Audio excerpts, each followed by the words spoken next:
Assalamu alaikum. I am Uruj Zahra, your English language instructor. I hope you all are fine. आज की इस video में हम preposition of place का जिक्र करने जा रहे हैं। जैसा कि प्रीवियस वीडियो में हमने आर्टिकल्स की बात की थी, आज की इस वीडियो में ग्रामर का इंतहाई इम्पोर्टेंट एक कॉन्सेप्ट है जिसका नाम है preposition of place। स्टूडेंट्स को इसका आइडिया नहीं होता, इसी वजह से काफी सारी कंफ्यूजन का स्टूडेंट शिकार रहता है। preposition of place का मतलब होता है कि ये वो जुमले हैं जो किसी ऑब्जेक्ट की मौजूदगी यानी उसके प्लेस की तरफ इशारा करें। प्लेस की तरफ इशारा करते हुए हमें उस ऑब्जेक्ट की आइडेंटिफिकेशन हो जाती है कि उसकी एग्जैक्ट लोकेशन का क्या है, कहाँ पर ये वाक़ है। फॉर एग्जाम्पल, हम लोग क्लास के अंदर हैं, कुछ लोग क्लास के बाहर हैं, छत हमारे सर से ऊपर है। हमने यहाँ पर देखा कि कोई भी, हमने तीन चीजों की बात कर ली कि हम क्लास के अंदर हैं, वो लोग क्लास के बाहर हैं, छत जो है वो ऊपर है, हम लोग आसमान के अंदर हैं, यानी हम कह रहे हैं अंडर। अगर हम दरख्त की तरफ देखें कि हम लोग अंडर द ट्री हैं, कुछ भी है, हम जमीन के ऊपर हैं। ऐसी चीजें जो किसी ऑब्जेक्ट की मौजूदगी यानी निशानदेही की तरफ इशारा करती हैं, इस तरह के वर्ड्स को हम प्रीपोजिशन ऑफ प्लेस से बताते हैं।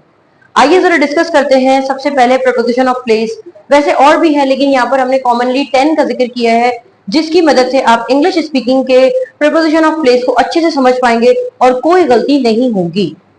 प्रीपोजिशन ऑफ प्लेस की एज सच अगर हम डेफिनेशन की बात करें, it refers about the location of place. ये किसको रेफर करता है? लोकेशन ऑफ प्लेस को रेफर करता है कि लोकेशन ऑफ प्लेस यानी किसी भी चीज की मौजूदगी यानी उसकी लोकेशन क्या है, इस बारे में ये बात करता है।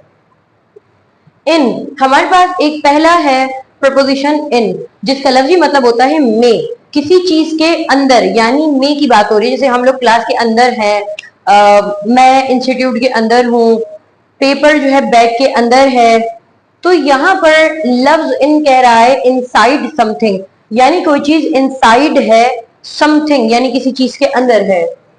For example, the book is in the bag. The book is in the bag का मतलब है कि किताब बैग के अंदर मौजूद है। ऑन, ऑन का मतलब होता है on the surface of something, किसी चीज की मौजूदगी लेकिन किसी सरफेस के ऊपर है। जैसे कि सेल फोन एक टेबल पे रखा हुआ है तो हम कहेंगे the cell phone is on the table. तो यहाँ पर लफ्ज cell phone on the table का मतलब आया है कि सेल फोन है लेकिन एक प्लेस है जिसको हम टेबल कह रहे हैं, उसके ऊपर रखा हुआ, इसलिए हमने इसको ऑन बताया। और on the surface of something the pen is on the table. आप यहाँ पर सेल फोन कह दें, कुछ भी लगा दे, cell phone is on the table. इसी तरीके से हमारे पास थर्ड है अंडर। अंडर का मतलब होता है लोअर देन समथिंग, किसी चीज से नीचे। अंडर, या फिर हम इसको नीचे भी कह सकते हैं कि एक चीज है, एक सरफेस है, उसके अंदर की तरफ कोई चीज अगर मौजूद है लेकिन वो टच नहीं हो रही है, उस सरफेस को तो हम इसे अंडर कहेंगे। The cat is under the chair. अब एक कुर्सी है, कुर्सी के नीचे बिल्ली बैठी हुई है, तो हम क्या कहेंगे कि ये जो बिल्ली है, ये जो कैट है, ये चेयर के नीचे बैठी हुई है। The cat is under the chair. Next to, next to को हम बिसाइड्स भी कहते हैं, यानी बराबर में, यानी क्लोज टू समथिंग, किसी एक चीज के हकीकतन क्लोज होने को हम नेक्स्ट टू भी कहते हैं। The lamp is next to the bed. यहाँ पर बेड की मौजूदगी बता रही है कि लैम्प और बेड के दरमियान जो फासला है वो जस्ट नेक्स्ट टू का है, क्लोज है, क्योंकि लैम्प और बेड यहाँ पर करीब हैं। The lamp is next to the bed. Between, between का मतलब होता है दो चीजों के दरमियान। अब यहाँ पर बिटवीन का मतलब है दो चीजों के दरमियान, यानी अगर मैंने कहा कि कोई भी चीज है, अगर मैं कहती हूँ कि the barrier is between the wall, कि एक बैरियर है वो दो दीवारों के दरमियान है, तो दो सरफेसेस के दरमियान जब चीज आती है उसको हम बिटवीन कहते हैं। In the middle of two thing, in the middle of two thing का मतलब क्या होता है कि दरमियान में, बिटवीन की बात हो रही है। The cat is between the chair, तो यहाँ पर दो कुर्सियों के दरमियान आपकी कैट है, तो हम इसको क्या कह सकते हैं? The cat is between the chair. ऐसे ही है हमारे पास। अच्छा, बिटवीन के साथ में एक और कॉन्सेप्ट डिस्कस करना चाहूंगी जिसका नाम होता है अमंग। दो चीजों के दरमियान है तो बिटवीन है, दो से ज्यादा चीजों के दरमियान है तो हम इसको अमंग कहते हैं।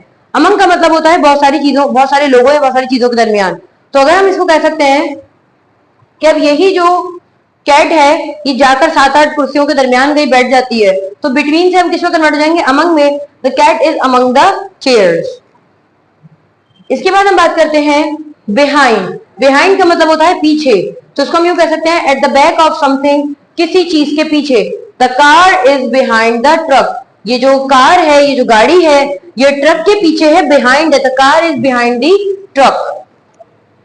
In front of, in front of का मतलब होता है कि सामने, जिसको हम अपोजिट भी कहते हैं। अहेड ऑफ समथिंग, अहेड का मतलब भी क्या है, सामने की तरफ, ahead of something. The boy is in front of the school, अगर यहाँ पर एक स्कूल का दरवाजा है और लड़का उसके सामने है तो हम क्या कह सकते हैं, the boy is in front of the school, या अपोजिट टू द स्कूल, मुखालिफ, स्कूल यहाँ पर है और लड़का यहाँ पर, हम कह सकते हैं the boy is opposite to the school, या इसको हम यूं भी कह सकते हैं in front of the school. ऐसे ही हमारे पास अबव, अबव का मतलब होता है higher than something but not touching, अगर कोई चीज किसी चीज से ऊपर है उसको हम अबव के सेंस में लेकर आते हैं, लेकिन ये टच ना कर रहा हो। ये कैसे ऊपर है, जैसे कि हमने यहाँ पर ऑन की बात की थी, टेबल के ऊपर रखा हुआ था तो वो ऑन है, लेकिन अब जिस चीज का हम हवाला दे रहे हैं उसके अंदर उसका इस चीज से कोई लिंक ना हो, आपस में कोई टचिंग क्राइटेरिया ना हो। For example the clock is above the door, clock यानी घड़ी जो है वो दरवाजे के ऊपर है, सिमत बता रही है लेकिन वो उससे करीब नहीं है। The clock is above the door. इसके बाद है हमारे पास इनसाइड, इनसाइड का मतलब हमारे पास ये जस्ट सिनोनिम है इनका, इसलिए मैंने सिर्फ यहाँ पर लिख दिया कि जो मतलब मैंने इन में बताया था वही इनसाइड में है। For example the money is inside the wallet, कि मनी जो है वो पैसे, यानी पैसे जो है वो वॉलेट के अंदर है। हम यूं भी कह सकते हैं the money is in the wallet या inside the wallet. And last है हमारे पास आउटसाइड, आउटसाइड का मतलब होता है अपोजिट ऑफ इनसाइड, यानी जो भी हमने इनसाइड की बात की कि किसी चीज के अंदर, तो जस्ट इसके अपोजिट हो जाएगा, that is called opposite of inside. The dog is outside the house, घर ये है, घर के बाहर एक डॉग बैठा हुआ है तो हम क्या कहेंगे, the dog is outside the house. तो ये हमारे प्रपोजिशन ऑफ प्लेस है। आई होप आपको ये 10 और इंपॉर्टेंट प्रपोजिशन ऑफ प्लेस समझ आए हैं। अगर आपका कोई भी सवाल है, कोई भी क्वेरी है, तो you may simply ask your question in a comment section and I will reply you back. और साथ ही साथ अगर आप हमारे चैनल पर नए हैं और अब तक चैनल सब्सक्राइब नहीं किया है, so kindly I request you don't forget to subscribe our channel and press the bell button. और मुझे इजाजत दीजिए, आपसे दोबारा मुलाकात होगी एक नई वीडियो में। अपना ख्याल रखिएगा, अल्लाह हाफिज।